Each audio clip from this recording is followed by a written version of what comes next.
When you're sick, you don't want to wait in a doctor's office. Skip the waiting room with waitfromhome.com. Brought to you by UMC Physician Network Services. Check into the clinic online or on your phone, and we'll call or text when your doctor's ready. Your comfort is important. Waitfromhome.com.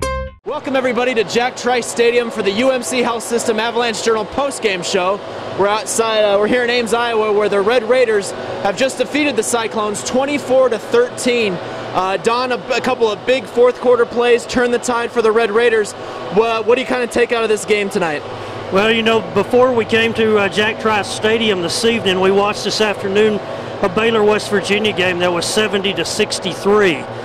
And we come here tonight, and this is a game that is all about defense, particularly with what the Red Raiders did. Iowa State last year gaining 512 yards on the Red Raiders, and Tech gets out of Ames having given up only 189 yards. And this is the same, a lot of the same personnel. James White, an Iowa State running back.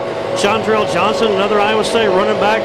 Both of those guys had rushed for had 100-yard games against Texas Tech in their careers, and they're not able to do much of anything this evening against the Red Raiders. And then in the fourth quarter, as you mentioned, the defense really makes a couple of big plays to take this game over. Right, absolutely. In the fourth quarter, with Texas Tech up by just 1 point, DJ Johnson hits Iowa State tight end. Ball pops loose. Cornelius Douglas grabs the ball, returns it 40 yards to the the Iowa State 9-yard line. 2 plays later, Seth Daigie's hitting his favorite target on the night, Eric Ward, and that was sort of the convincing touchdown that Texas Tech needed to kind of stay ahead. And you know, that was just kind of the play. Kerry Hyder got a fumble recovery a couple plays later.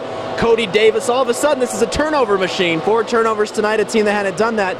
But Don, what really impressed me, Seth Daigie, he throws a bad interception across his body. A.J. Klein takes it 87 yards. He throws another interception.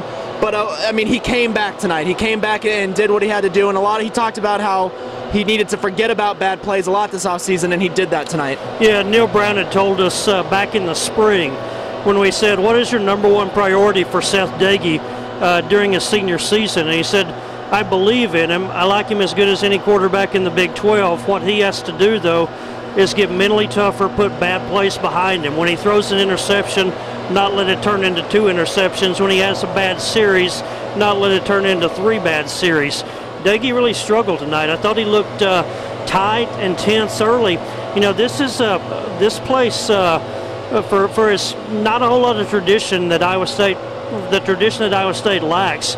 With what these people, though, take their cue from Paul Rhodes, and this place with 54,000 people in it tonight was really a pretty intimidating, intense environment. Right. I thought that was a factor early, and I thought I thought the crowd affected Tech. And as you said, Seth Daigie bounced back, had a better second half than he did the first half. Third and fourth quarter, he's 15 out of 22.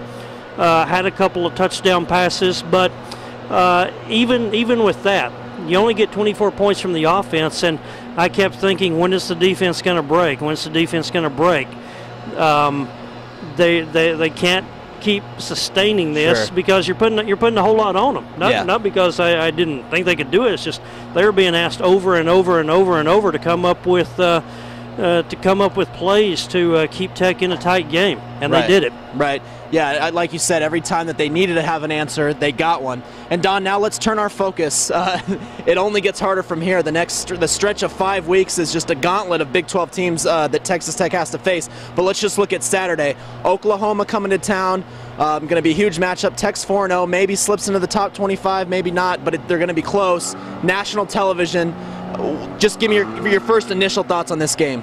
Well, I think it's probably good to catch Oklahoma early this season than it is late. When you look at the struggles that OU has had, the game against Kansas State, losing another one at home, a lot of concern about Landry Jones and the Oklahoma offense.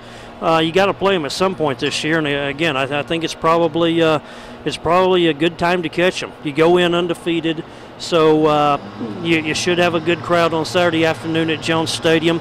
And Oklahoma, you know, the Sooners have had their struggles, even good teams. Adrian Peterson lost a game in Jones Stadium. Sam Bradford got knocked out of a game in Jones Stadium.